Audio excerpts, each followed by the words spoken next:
What's up, everybody? Welcome back to the channel. So today we're going to be doing another power step install, but this time it's going to be on my 2019 Ford F250. And the power steps that we're going to be installing are the Boost Auto power steps. Now they also make a Lumastep version which comes with the LED lighting on the steps, but these ones are basically the same step just without the LED lighting. So without further ado, let's jump in and let's get this install started. Okay, so the way that they're going to show up in a long box like this for the steps. And then this box over here is just going to be the larger drop brackets that are going to hook up to underneath your truck that these power steps are going to mount to. So let me go ahead and start getting these unboxed real quick and let's take a closer look at them. Okay, so I just got everything unboxed, and again, these are what the steps are going to look like here. Again, a very nice high quality step, nice and slim looking. I also added the upgraded Boost Auto step pad, so it just gives it a little bit more of a nice custom look. So if you don't add a custom Boost Auto step pad, they're just gonna have that horizontal line look like this all the way down, which is still going to look really good, don't get me wrong. But I just like to go with the step pads. I think they just give it a little bit more of a nicer custom look. This is the octagon pattern in black with a gray background. So it's all black with a little bit of a gray background, little Boost Auto cutout right there. So again, really nice step pads. Now, if you come up here, these are the brackets. So everything's gonna come nice and labeled. You're going to have the passenger front, which is the PF. You're gonna have a rear bracket.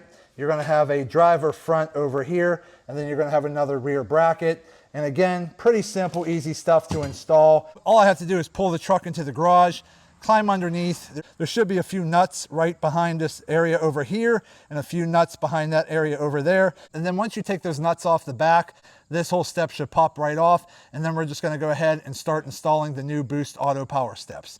Okay, so we're under the truck now. Again, you're gonna see up here on the front passenger side, 3 nuts you're gonna have to take off here. Right back here, there's 3 more nuts we have to take off. 3 more nuts to take off there. Once we take those 9 nuts off, this entire step pops right off. And then all we're gonna do is hook up the new Boost Auto brackets. We're gonna put one up at the front, which is typically your motor, and we're gonna put one bracket back here in the back, which is non-motorized. So the back brackets will not even require any wiring. So this install should really not be that hard. So let me go ahead and get these nuts taken off. Let's get this step taken off and let's get the new Boost Auto steps installed. Okay, so I went ahead and I got the old step removed and I have it just sitting over here. And I did get the front passenger motor bracket set over here towards the front, and I have a rear bracket set towards the back. I did come over here and open up my hardware, so you're going to get a power control module here. You're going to get some nuts over here and larger washers. I believe these are probably for mounting the brackets. You're going to also get some nuts and bolts over here, probably for mounting the steps to the brackets. There are 2 shims because they said the F150 and the F250s have the same mounting locations, but the Super Duty, basically meaning F250 and above, you're going to usually need a shim at the rear bracket over here because the way the frame is, I guess it offsets it so that the step stays true and straight and deploys correctly. So very simple, you're just gonna basically slide this shim over the bolts in the back only, and then you're gonna put your bracket over top of that and bolt it down. So pretty simple there. Comes with a full wiring harness here. Again, it's typically a 1-piece unit, so once you get everything wired in, it shouldn't be that bad to plug everything in. It also has a couple taps because we probably are going to have to tap in to a control module behind the dash. And then it just has some basic zip ties and such in that bag. So let me go ahead and get this started. I'm gonna just go ahead and start getting these brackets mounted up underneath with the new hardware. So let me do this and I'll be right back. Okay, so we got the front passenger motor installed. Again, very simple. It's going to just be a washer and a nut down here, and then you're gonna have a washer and a nut right here, and then there's going to be one more washer and nut up top. Very simple. So the motor is going to face towards the back. Again, this is the passenger side front motor. If we come over here to the back, It's not fully tightened down all the way, okay? I leave it loose for now, just so that when I get to the point where I'm mounting my steps here, if I need to make any slight adjustments, I can, and then I'll go back through and tighten these nuts up all the way. But because the back does not have a motor, it's basically just a roller that rolls the back of the step. So there's nothing hard about installing the back bracket. So let me go ahead and do the same procedure that I did on the passenger side. I'm going to do it on the driver's side. Once I do that, we're going to hop into the wiring harness and get this wrapped up. So let me do that and I'll be right back. Okay, so I went ahead and I got the driver's side old steps taken off, and then we're just going to use the new hardware that came with the kit, which is just new washers and new lock nuts there. Again, this is the driver front bracket here, which is the DF right there, and the motor is going to face towards the back, and it's basically going to mount just like that up under here. And then the back bracket, same thing. I have the shim right here, which is going to go in the two bottom bolts, and then I have the back bracket right here, which is basically just a roller mechanism like this. So let me hop underneath here, get these motors mounted, and then we'll work on the wiring harness. Okay, so we went ahead and we got the driver's side front bracket and the rear bracket installed. But I wanted to point this out real quick. On the driver's side rear, you will have your emergency brake cable right here. Now the kit does come with this rubber sleeve, so you do want to make sure you place the rubber sleeve right here over top of the emergency brake cable right here, because this spare cable here is resting up real close to these bolts right here. So they give you this sleeve here to protect your emergency brake cable. So just make sure you put that rubber sleeve on over top of the cable and you'll be good to go. Okay, then the next thing we need to do, again, this is a very simple install because again, these are just the basic power running boards. If you go with the M2 Lumasteps, there are going to be a couple more cables that you have to run to get power to the lights on the steps. But if you have the basic power running boards only, which is what I have here today, you don't have those extra wires that you have to run. The harness is pretty simple. You're going to have a lead that comes off over here on the driver's side, and it's actually labeled driver's side motor. Okay, you come over here to this thicker harness, and this one over here is labeled passenger side motor. So again, very simple. All you're going to do is after you get the harness tied into the battery over here, you're going to run the left side cable across the back of your engine bay, down through the back over here, pop it out the bottom, and then it's going to simply plug into the harness at the front motor. The harness over here is going to run down the back side of your engine bay on the driver's side, pop it out below, and yes, we'll zip tie any excess cable out of the way, but it's going to slide down under here and plug into that harness. It's going to come with an inline fuse power cable here that attaches to your battery, and then it's going to come with a ground that attaches to your battery. And then this last cable right here, which has a high and low input, marked low and high. These, we're going to pull it through the firewall, and then it's going to pop out under here. Use those little tap fittings to tap in the high and low to the module back there to get our signal to the boards. Once we do that, all we have to do is attach our boards to the motors and we're done. So let me start getting some of these cables ran to where they need to go, and then I'll show you what to do next. So I'll be right back in a minute. Okay, so just a quick update. So I did take my passenger side cable, ran it across the back of the engine bay, and then I dropped it down right kind of behind here, behind the battery, back in that little crevice to where I can kind of see the light down below. Dropped it down there. Popped it out behind the fender liner below. It's just sitting right here. Okay, so I'll plug that harness into that motor. Once that's plugged in, I'm going to adjust the cable, wrap it up, and zip tie the excess cable out of the way. Over here, same thing. Took the passenger side cable, ran it down, have it dropped out the bottom right here, kind of behind the fender down over here. That'll plug into that motor. Again, I'll wrap any excess wire out of the way. I then took an old vehicle antenna and I shoved it from inside under here. Can't really get you in there to see it, but right up there is the little cable boot that goes through the firewall. So what I did was take my antenna and I basically just poked it through that firewall grommet there, and then came out the top right here, and then took my high and low lead wire and used some electrical tape and taped this wire to that antenna right there. And then I'm just going to pull the antenna wire through, which is going to pull my wire through. And I don't have to pull it all the way through. I only have to pull a few feet, about maybe this much, just to get that cable up so I can get behind this panel here. And then there will be some wires in here that we're going to tap into for our high and low input. So let me look into this a little further, and I'll let you know which wires I tap into, and we'll get this wrapped up. So I'll be right back.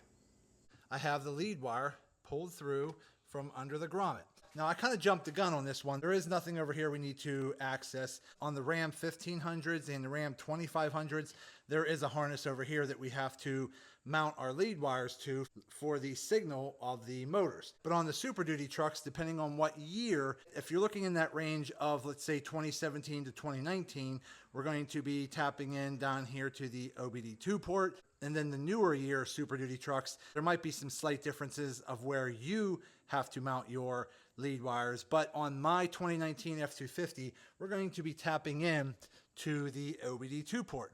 So the OBD2 port is just held up under here like that on these two bolts right here, and then there's one right here. You take these two 8mm nuts off, and then you can pull your OBD2 port kind of down and get access to these wires right here, and that's where we're going to be tapping into for our lead wires. Let me do a little research to figure out which color wire we're going to be tapping into, and I'll be right back with an update. Okay, so under here on the back of your OBD2 port, once you pull it down, you're going to spin it around so that this little tab right here where my thumb is facing you. Now on my harness here, you can see on the lower side of where the wires are, there's only one gray wire. We're not going to worry about that one. Okay, so don't worry about the lower row.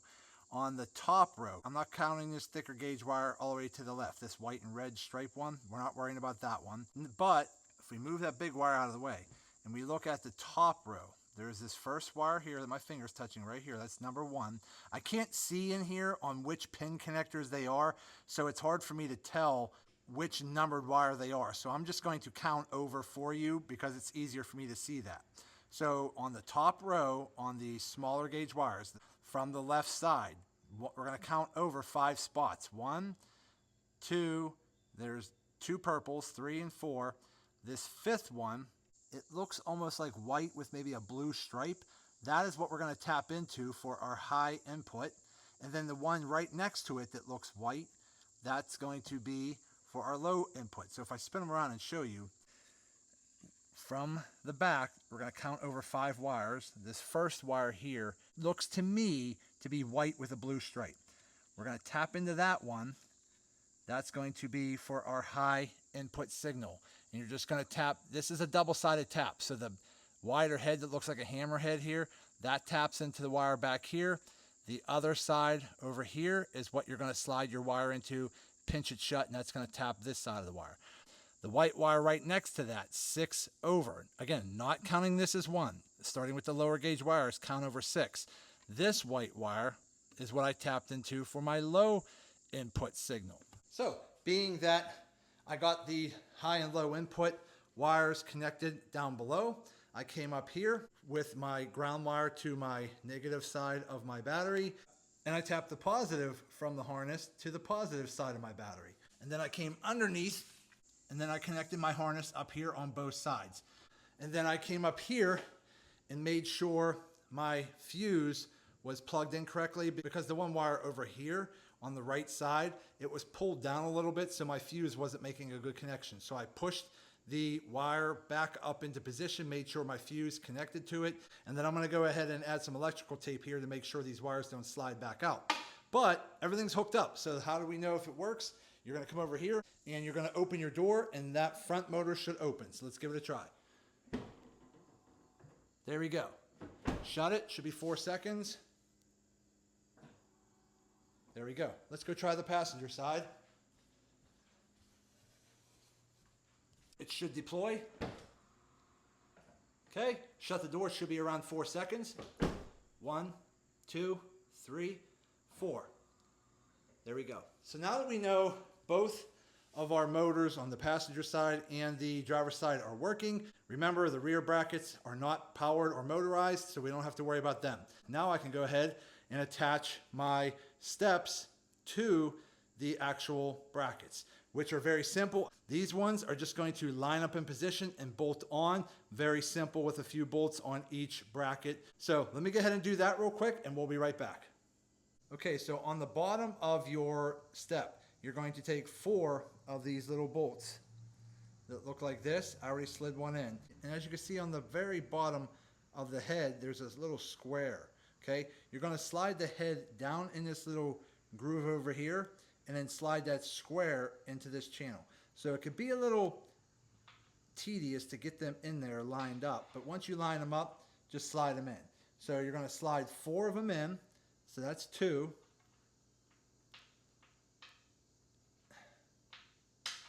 That's 3, and then let's get the 4th one in here. Okay, there's 4. So then what you're gonna do is take 2, so you're gonna slide them all the way up front, because when you flip this step over, those 2 bolts are gonna go down through those 2 little holes right there, and then these 2 bolts right here, you'll kind of have to slide them left and right to get them to line up. Those are gonna drop into those 2 holes, and then you're gonna use 4 lock nuts from the bottom and tighten down these bolts right here, which is what's going to hold your step to those brackets right there. So let me go ahead and do that real quick and I'll show you what it looks like. Okay, so we got the running boards attached on both sides. Again, very simple and easy, but if you come under here, right here is where those bolts pop through at, and I used a little blue Loctite on those lock nuts and tighten them down.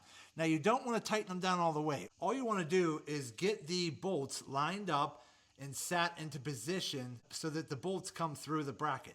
Do the same thing on the front. And you can slide your step forward and back and move these bolts forward and back accordingly so that the bolts slide through on both brackets. Once you get the bolts through on both brackets, go ahead and put a little blue Loctite on there and then put your lock nuts on there, but don't tighten them all the way yet.